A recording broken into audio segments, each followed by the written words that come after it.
Kira, Geoff, what's happening? how are you? I'm good. How are you doing? I'm good. I'm so happy. I don't know about you or you guys, but I get deeply affected by the weather. And it has been a very gloomy and cold winter here. And I'm so happy that it's like 68 degrees here and blue sky and sunny. And it just brings like life into me once again. It's nice. Like I think, especially in colder environments. Obviously, when spring comes, you get that feeling. LA, it's just 72 all the time. So we're just like on this. You guys get like the lows and the highs, which I do Like miss about I know I'm that not used actually. to it. I know it's my first spring here and in the South, and it was my first winter, so I just forgot. You forget when you leave California, you're like, oh shit, that's right. It gets gloomy and cold and gross here. Yeah, yeah. Um, yeah, quite the difference contrast of things there. Um, but it's a different environment, as we've discussed before. Kira and I for a while did episodes out here live together in Los Angeles, but now she is in Atlanta and I am here, and we do ours remote. And it's been, I don't know, we've got 10 or 15 episodes now remote, so Yeah. it's been a good experience. Um, we are live on a bunch of different networks, on our Geoff and Kira live page on Facebook, Twitter. Twitter's getting rid of Periscope. Did you hear about that? Right, I did. When is the official date? Well, today I actually need to check this because I think today they canceled the um, Facebook, or they canceled the Periscope Twitter link. Oh, Do you know what I'm saying? So like if you go but who live, did and it was I thought Periscope was already kind of going towards the graveyard anyways, right? Who um, used it? Periscope's last day is March 31st. Hey, So by the way, isn't today the day that QAnon and Trump is supposed to be president again? Is that the yeah, fourth? yeah. Oh, It apparently didn't. oh, it didn't happen. Yeah, I guess something something Glitchy, didn't work out with that. Mm. yeah, glitchy in the matrix, I suppose. Apparently. But but yes, and it looks like we are live on Twitter, so that's good. Facebook, if you try to share it, have you tried to share that to your homepage? I never understand quite how to do it, but Uh, um, it's always an adventure with social media and trying to do that. I'm actually trying to do it right now. While we're live, I'm gonna do this. Let's see if it works. And I think I just did it. Cool. you gotta. I'm looking forward to the day when everything gets a little bit more consolidated. Do you remember when the internet we had like alt of it? It was like that was when it was the web, you Yeah. know? So it was like Web 2.0 or 1.0, where it was like Alta Vista and Excite and Ask Jeeves and Yahoo had one early oh on. God, AOL. And it was like pick Yeah. a search engine and pick an email. And now it's like uh, basically Gmail. Yeah. Now the downfall of that is that it's one through one company. And it's like, then you've got this one behemoth company. But at the same time, it's exhausting trying to get through all of these various platforms Mm-hmm. that don't talk to one another. Even when we're doing our show, we have to subscribe to Restream, which is a company that handles the streaming out to multiple different platforms Mm-hmm. because not each one is obviously it's a different company, but so then each individual company has its own coding, and you in order to do it you'd have to do each one separately. It's crazy. It's We're crazy. going. Yeah, we're going through. For anybody wondering, we're going through Restream, through OBS Studio, and then Yeah. out. So we're literally going through two different streaming networks to get everything all together. And there's so much that could go wrong, knock on wood. And so far, it took months to get it set up right, but it is doable.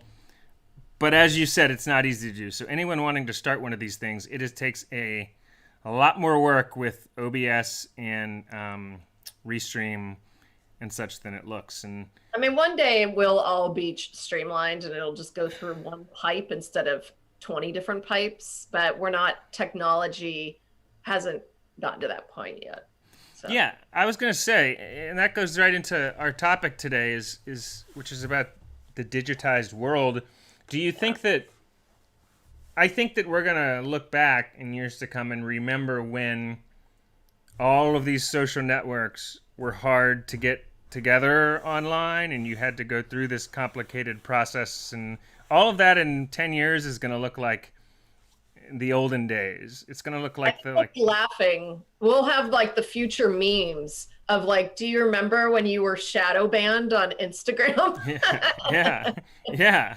Oh, and that won't even exist. And that's why everyone gets so worked up about it. And it's like, guys, it's all evolving. It's not going to last. Look at MySpace. It's a perfect example, where behemoth, and then all of a sudden that's how the internet is. It changes every single day. And I think that's why I always liked it, because um, no one's an expert. Hmm. No one can claim expert of all things digital, because it changes literally every day. Yeah. And to be in a community of people where you're all learning together, there's no dumb question, which Hmm. is kind of cool, because you don't feel like an idiot. Whereas like if you're a medical doctor, for example, and you're talking about um, we'll say, a surgery that's been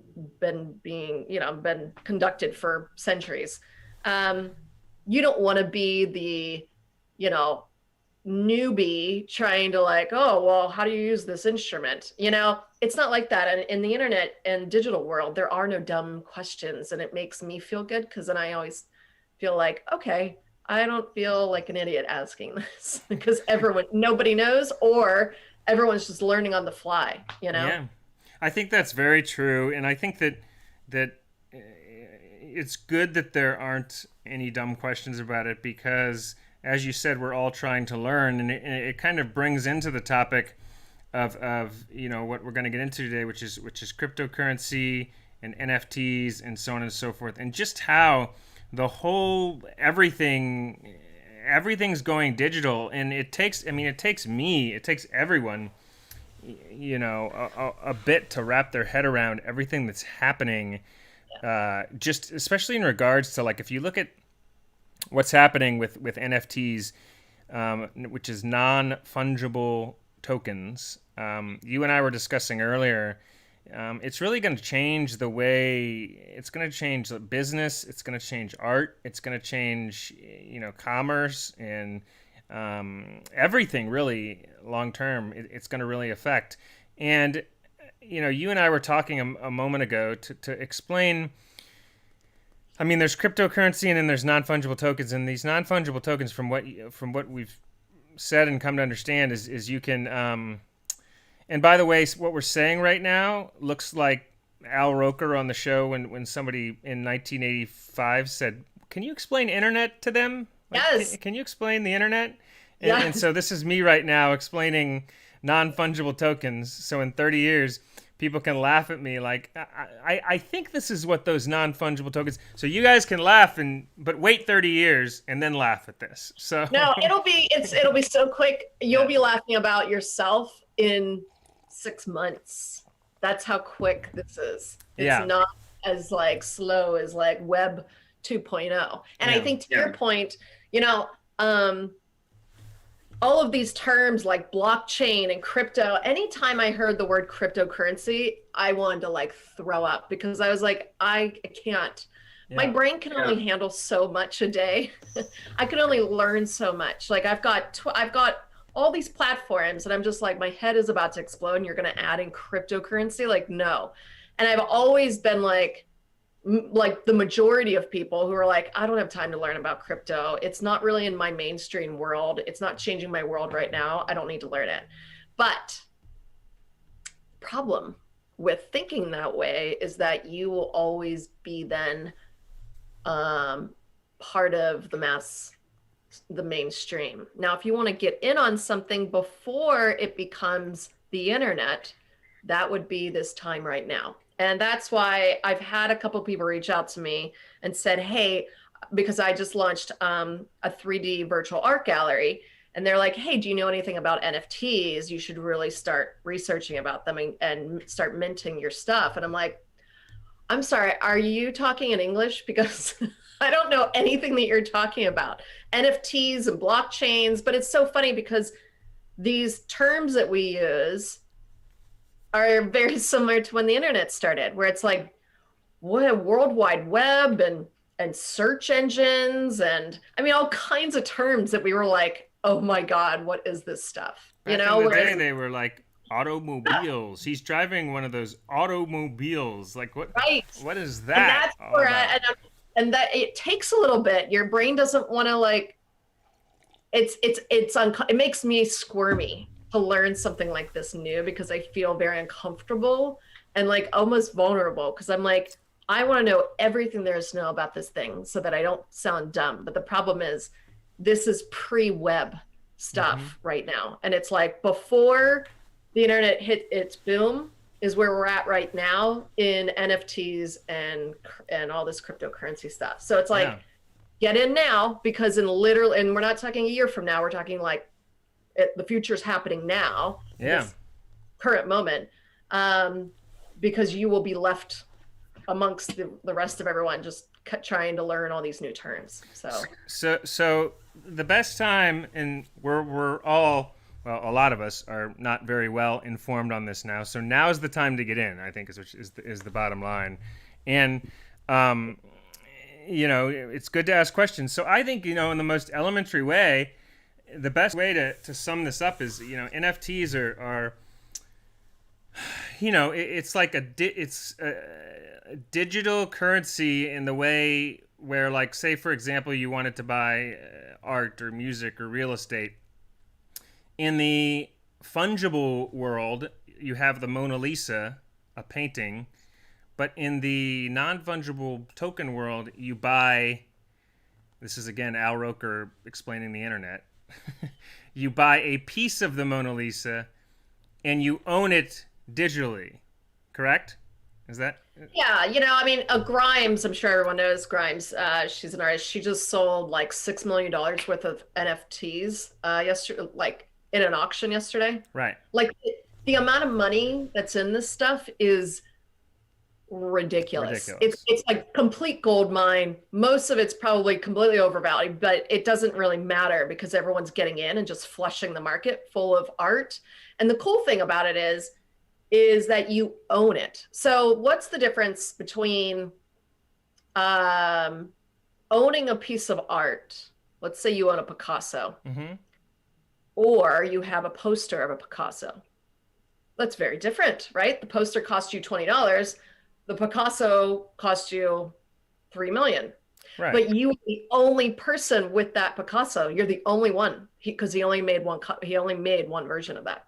Correct. That it's that scenario on digital, because everything is going to digital. Um, there, that's what an FNT is, or a Nifty, NFT. right? Yes. Yeah, or a nifty. So what is so if how would you put the Mona Lisa, like, as an example though? Like, how does that? So somebody could buy the Mona Lisa through NFT with an NFT, and they would actually own the Mona Lisa, like, From a digital standpoint, yes. in And the then, digital world. Yeah. correct, which, why does that matter? It's because everything's going digital. Mm-hmm. you know, artists, I think it was Kings of Leon, I believe, someone correct me if I'm wrong, but I believe Rolling Stone just did a article with them. They're selling their next album, all that it's all going to be an NFT. Christie's just held their auction, and within like 10 minutes, all of the NFTs sold for a ridiculous amount of money. And Christie's, a very old art auction house, Yeah. is in it. So this isn't like, oh, it's coming soon. It's like happening right now. And everyone's trying to wrap their head around it exactly. And the things that are most are highly prized right now on the FNTs is like a gaming stuff. Right. So Cryptokitties is really how NFTs started, and it was people trading and selling these digital kitties, and Yeah. they're like $5 million. So like it's, and the thing is, an FNT is like saying a trading card. As a boy, lots of boys buy and trade collectibles, Yep. and there will be only one of that, or maybe there's 10 of them. Like sometimes an artist will sell 10 prints, and that's it. After the 10th, there's no more. So it's a rarity. And actually there's you can actually sell things on it's called rarity. You can sell NFTs on rarity. Yeah. But Yeah. yeah. And I think for people, because it's hard for some people to wrap their minds around it, the way to think of it is kind of it's a digital marketplace, right? It's all of this is in the digital world. So somebody who doesn't know anything about NFTs, like, okay, so they would then own the Mona Lisa as an example. So what about music? How does that work? How do you own music in the digital world as opposed to the physical fungible world? Like, for people that wouldn't know, like, how would you differentiate that? You because you buy a song today, you own a song, right? If you own a song in the digital world, how is that different? Or So a lot of them, what they're doing, a lot of the artists doing, I know Grimes did it, where she sold $6 million worth of NFT art, Mhm. and it was videos. No, the cats are visiting as always. perfect timing. They know. Storm and yeah, they're hanging out. Good. So she sold $6 million worth of art the other day in one day in an auction, and it was NFT music videos. Mm-hmm. The person that bought the music video owns that video, owns it from a digital standpoint, to the point where it's not you can't counterfeit because it's on a blockchain, and because blockchains are able to authenticate it. There's none of this like Napster issue. You remember Napster, where people were like downloading a music song, Of course. and then and then the artist was getting so pissed because they weren't getting paid for it. Right. And we have that problem all the time, right? So online, if I put an image up, someone could screenshot it, save image, and now they have it on their screen. Mm-hmm. And it's like, but I'm not getting paid as an artist. I'm not getting paid for them to do that. So then there's this constant starving artist problem. When it comes to FNTs and NFTs, right? Yeah. NFTs, yeah. What did I say? You said F and T. NFTs, sorry. Yeah, NFTs. Yeah. There's a whole digital history of every single transaction. So there's no counterfeit whatsoever that can happen, one. Two, when you sell or trade a piece of art or song or anything digital, the artist gets a royalty from it. Right. Always. That's huge. Yeah. That's game changing for all artists, because now they'll actually be able to not be starving anymore. So in the music industry, this idea of burning CDs and stuff and steal, like that won't even exist. That'll all go away, because And the artist will get finally the royalties that they deserve for every purchase. For every single purchase. And as an artist, you could come out with one song. Like, let's say you're Paul McCartney and you're going to create one song, and only one person can own that song. And you put it on a blockchain, you mint it, and you put it on, and it's an NFT, and you auction it off. Do you know how much money that thing would go for? A person would own just that song. They would own that song. Like, wow. They would be millions, tens of millions of dollars. And that is what's going on. Yeah. So Banksy is getting involved. He has a ton of his art, but then people will trade it and then they'll add their own version to stuff. So that's where it's like, or it's a very fluid thing right now, and I am definitely by far not an expert. I myself am just learning about it, and As am I, like as we all are. I think the best way to see it is that the way to keep thinking about it is the digital world. This is the online world. Like you can buy now real estate. Like you can buy, and people, you think to yourself, well, how do you buy real estate? Because you actually need, somebody saying like you need land. Like if you buy real estate, you buy real estate in the physical world. They're buying real estate in the digital world now. That's going to become a whole world of things. Like yeah, you remember that what was that game called? I actually played it for a bit. It was kind of fun. It was like a digital world. It's like Sims, but like not. Sim City. Yeah. No, it's not Sims, but it was something else. I can't remember the name of it, but it's very similar in the sense that,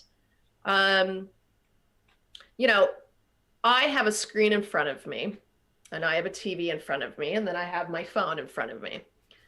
This is all screens, and what we put on our screens is art, right? So like, whatever comes up, whatever background you want on your screen or your TV, I mean, it's all going that direction anyways. It's already here, Right. So, how cool would it be to showcase your artwork that you bought on your screens? Because that's going to be your digital art gallery. Yeah, it's incredible, and that's where things are going. And then we have Michael Fontaine and Lee Miller in here, and Michael says Minecraft. Is that the game you were thinking of? No, not Sims? Minecraft. Not I'll have to look it up. Hold on. Okay, cool. He's asking. He mentioned Banksy's. It came out years and years and years ago, and you fly around to stores and stuff. I remember Nike. Actually, I was working in digital marketing, and Toyota and a lot of the car companies wanted to get involved because they're like, oh, advertising, because it was a digital world where you could buy and sell product. It was weird, but that's kind of What it similar. is. But NFTs are, yeah. Wow, yeah. He mentioned Banksy's art sells in that way. Yeah, and these artists are it's like a gold rush right now in the NFT world. And as an artist, everyone's just like, oh my God, how do I get in here before it completely goes mainstream? Because right now, nobody understands it enough, and the very few that do are making some serious money. Nobody else gets it. Yeah. Billions of dollars are being exchanged on this. And I think the ramifications on this, and if I would encourage anyone that's watching to follow Gary Vee and watch his videos on it, because he's been calling for this for years. Yeah. And it's different. It's on the same Ethereum is the chain that it's on. So it's on the same chain as cryptocurrency. Bitcoin is fungible. NFTs are non-fungible. That's the difference. When you buy a Bitcoin, you get a Bitcoin, right? And it's exchange. Non-fungible means you buy something that is the only one of it, or it's the one of 10. That's the difference between fungible and non-fungible. So in any event, I would highly recommend everyone to kind of to watch Gary Vee's videos, because he's been really hot in NFTs, and now he's like, for a while, but now he's really stepped up his kind of rhetoric around it. So is Elon Musk. And now a lot of, I'm in a lot of clubhouse rooms where music managers of like Justin Bieber are in the room asking all of these NFT people like, hey, my artist wants to get in on this right now. What do you recommend? So I'm listening in on like all of these music managers, because if you think about it, you won't need representation. Right. You won't need that anymore. Yeah. No, you will not need agents. Agents are in trouble. Agents and managers and Yes. all So that. like, hey, AKA CAA, this Yeah. is the end of all of that representation because now the artist can sell directly to the consumer, Mm-hmm. which is like, disrupts a lot of stuff. Changes the But whole game. yeah, and if you think about it, I don't know if Geoff, if you like, those days or months that they have in, hi, honey. I think it's nationally they have where it's like support your local business. It's like Small Business Day, Yeah. and they want you to go and like, instead of going to Bed and Bath and Beyond, you go to your local, home goods store. That's like a mom and pop store. Mm-hmm. This is that. This is supporting the artist, not the institution, Which is great. which is like, oh my fucking God. That's the whole point of like Yeah.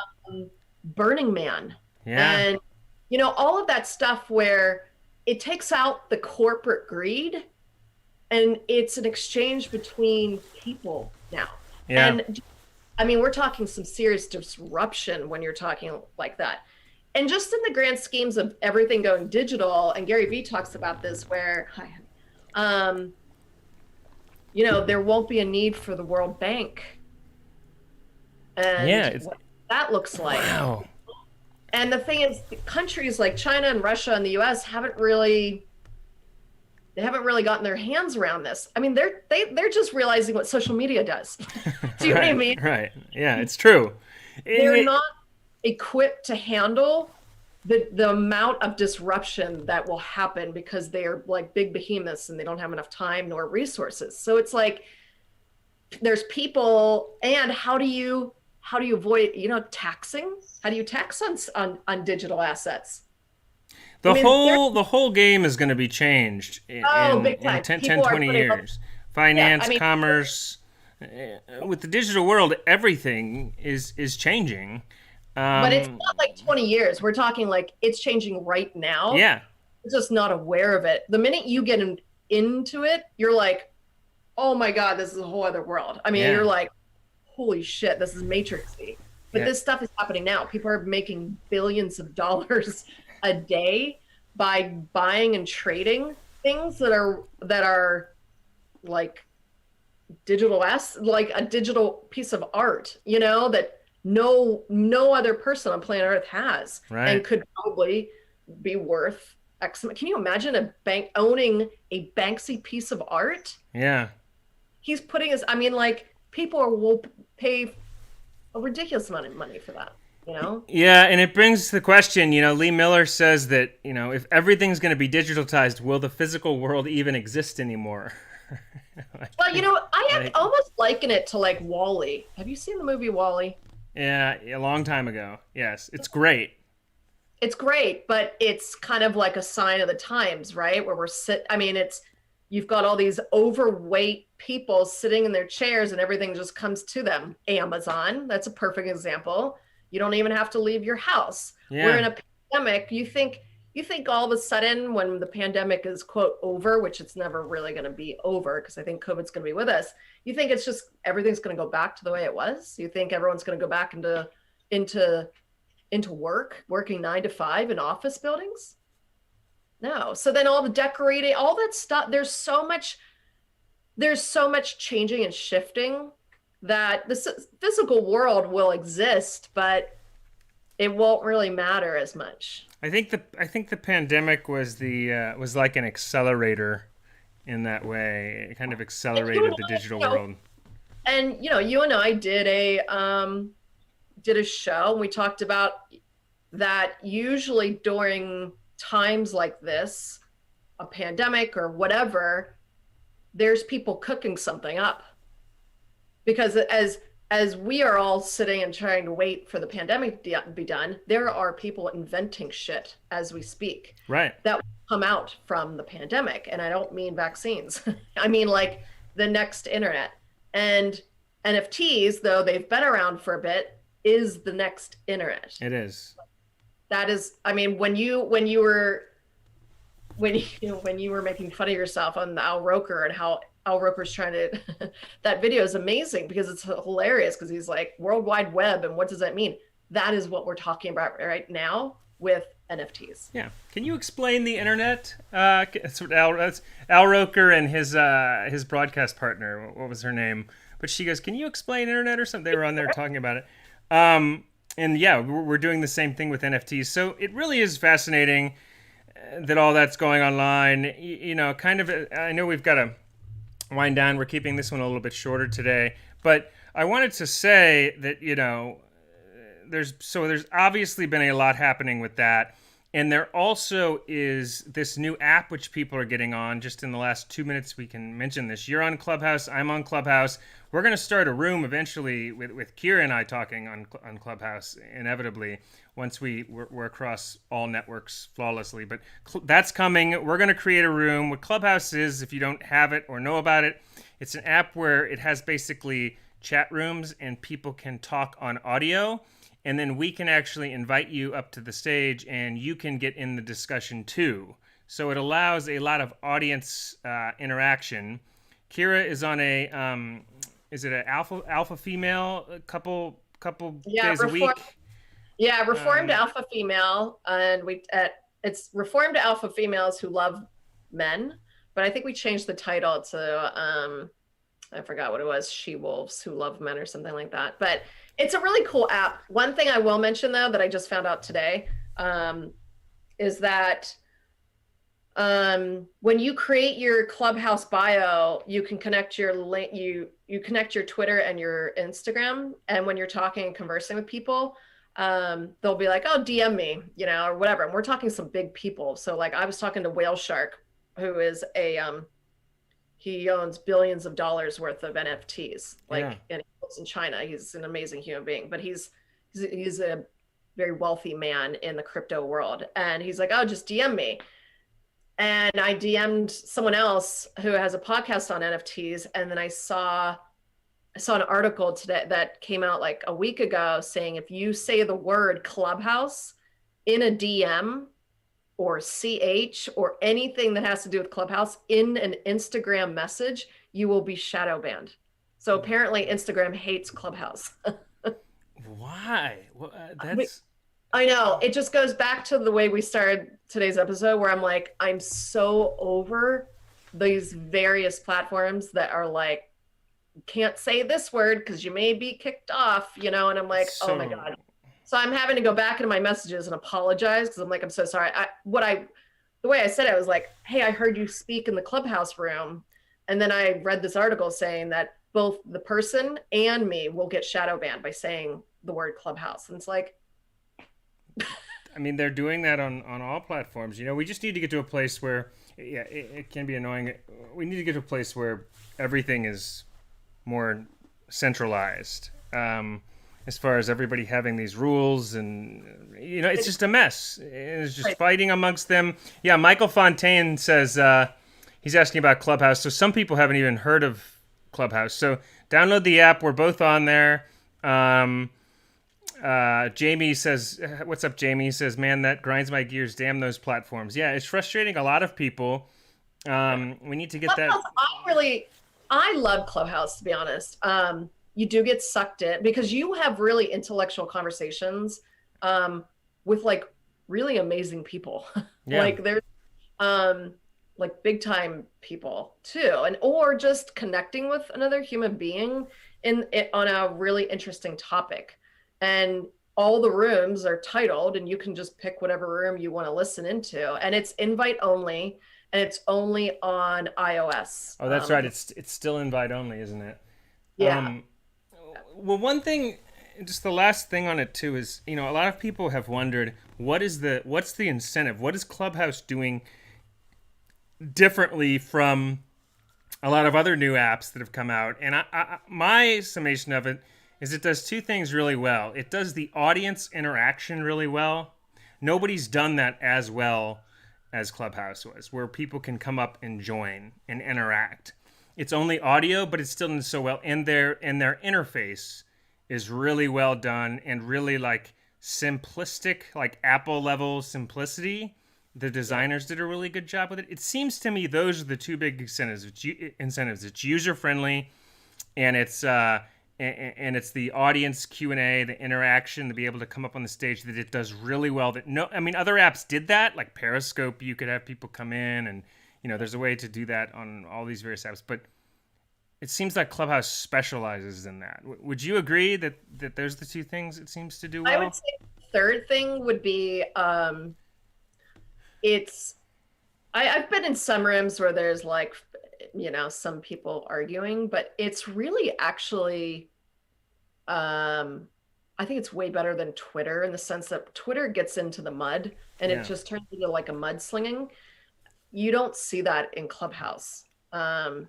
It's very respectful and it's a very open dialogue where, I mean, I do rooms with men who are talking about like, all kinds of things that happen in their life and they don't know me and I don't know them, but it's a safe environment in that room.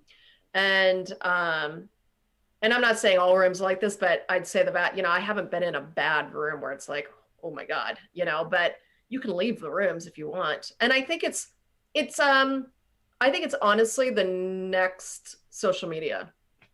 I think this Clubhouse? is where social media is going, is this respectful discussion to open up people's perspectives on things. And well, I would hope so. I think. By the way, did you see? Sorry, it brings my. Alec Baldwin canceled his Twitter account last night. Did you see that? Well, he said he was canceling it, and then I don't, he keeps going back on it, and then He you're went like, on he went on Instagram and said he deactivated it because everybody who's on there is an asshole who got a degree in assholiness. which is fair because honestly, Twitter used to be the like, oh, you get to like talk back and forth. It's now just like Yeah, it makes my brain hurt. I feel like shit after I'm on Twitter. I have a hard time with Twitter I because love it. everyone's really pissy Yeah. and like they just want to one up. And I think everyone's kind of waning on that like culture. Everyone's a little sick of that shit now. Hmm. Clubhouse is the next thing of like, hey, can we just sit down and have a conversation about dating advice or oh my God, they have every topic possible. And you can, I create rooms, you can create a room if you're a member and you talk about whatever. And it's actually really, it's a little bit more higher brow than Twitter is what I would say. And Yeah. Twitter hates Clubhouse. They like talk shit about Clubhouse all the time because they're like, oh, they're elitist. And it's like, you know what? It's not such a bad thing to have like decency when you discuss things, But here's the like thing: Twitter doesn't like it, and a lot of the media people do not like it very much. yeah, because Um, it takes away their own clout as like I'm so and so. It's like nobody cares who you are. I think You it. I think that's part of it, and I think it's that our culture has gone into, especially in media, where it's all about causing the drama and the conflict. Right. That's their job, so they want that happening. But a peaceful, good environment with smart interactions isn't good for business, Right. sadly, even though it's what The people other thing want. is there's no advertising in Clubhouse. Right. It helps individuals. Yeah. So you can say, hey guys, I just launched I have met so many amazing people, entrepreneurs, and I mean like some seriously baller people on there that are like so open and so willing to help. And I'm like, my God, thank God humanity's back. We can actually like connect and converse and like connect with people that you'd never have an opportunity to talk with before, be in a room with, Yeah. you know? It's Yeah. really quite it's really quite astounding to be honest. I enjoy it. Yeah, I've had good experiences in it. And by the way, the other platforms, of course, and this is coming. Twitter has Spaces coming now, Twitter Spaces, and the Right. other platforms have venues they're creating to compete with Clubhouse. As when Instagram came around, people had to like create stories and such and different they're all competing with each other. So when a new thing comes up, they all get it because they have to stay in the market for that. Well, So what's funny is we only know Instagram stories, but what a lot of people don't realize is they stole that from Snapchat. right, people And forget that it was originally Snapchat, where's Snapchat? and it wasn't it though. The stories were originally on Snapchat Yes, before but Instagram. who remembers that and who gives a shit? Right. That's the thing. That's why the digital world is so quick that you're like, what? Snapchat was like the be all end all. Now, like, nobody gives a shit anymore because Kendall Jenner basically dug its grave, Well, by saying, you know, it was Snapchat. it was Snapchat, and then TikTok kind of took over for Yep. Snapchat. And Snapchat's still trying. that's why when I say, the future's now, it is because digital moves so much quicker than like the evolution of a car, you know? It's like right now things are happening. So, when Al Roker was talking about the internet, we laugh about it today. This will be like, we'll be laughing about this conversation like 6 months from now because that's how quick the world moves in this type of industry, Yeah, it really is. It's true. And Alicia Shepard says, as we wind down, she says Instagram itself has publicly stated that it has the right to turn on your camera anytime at once in order to record your personal data. Did you know that? I It, wouldn't be surprised. wow, wow, Alicia, that's interesting. Um, yeah, but it's really interesting where all this is going. The world is being digitized. It's especially commerce and economics and such are led by this crypto and NFTs and such. Crypto's been around how long now? Crypto's been around for what, 10 years, Oh, I think it's been longer than that. I mean, I know 20 people that years? it's been a while, but what's nice about it is it's actually bringing the power back to the people. That's what Mm-hmm. NFTs are. It's bringing the power back to people. That's what, when we talk, when, Alicia was saying about Instagram works in a black hole. We have no idea what they're going to do. We don't know Mm-hmm. what data is going to be. We feel like we're kind of locked in a cave. We don't know how any of these companies work, and they're just taking our data and collecting it and doing whatever they want with it. Whereas when it comes to crypto and it comes to NFTs and all of this stuff that we're talking about, it puts the power back into the individual. And that is the most disruptive thing this entire world will ever see. I mean, we're talking like Gary Vee says it's like World War III. And I don't mean it in like a disaster way, but none of these countries understand that what is truly happening right now is that we are now, as people of a planet, taking back the power from all these companies that have, that owned us. Now we're doing it all ourselves. We're making our own currency. You can make your own token of your own currency. I mean, Power to the people. Let's bring power to power the back to the people. individual. Yeah, yeah. Yeah. Cool. Cheers. Well, this was great. I know we both got to jump, keeping it a little shorter today. We'll be back next week. This was episode 56. Thank you guys, Jamie, Alicia, Lee, Michael. We've got some people in here chatting for tuning in. Here at Geoff and Kira Live, we're the future, and the future is Geoff and Kira Live. Kira, anything else in wrapping up, or No, the kitten is wanting to say hi to everyone because she's all over me. and tell them her name. So there's Storm Uh, and Storm and Ivy. This one is Storm, and she always likes to say hi to Geoff. I think she misses Geoff. So. Storm and Ivy. Well, tell them hi. Lee says it was a good episode. Thank you, Lee. We appreciate that. So we'll be back next week, episode 56. Yes. Thanks, Kira. Bye. See you next week. Later. All right.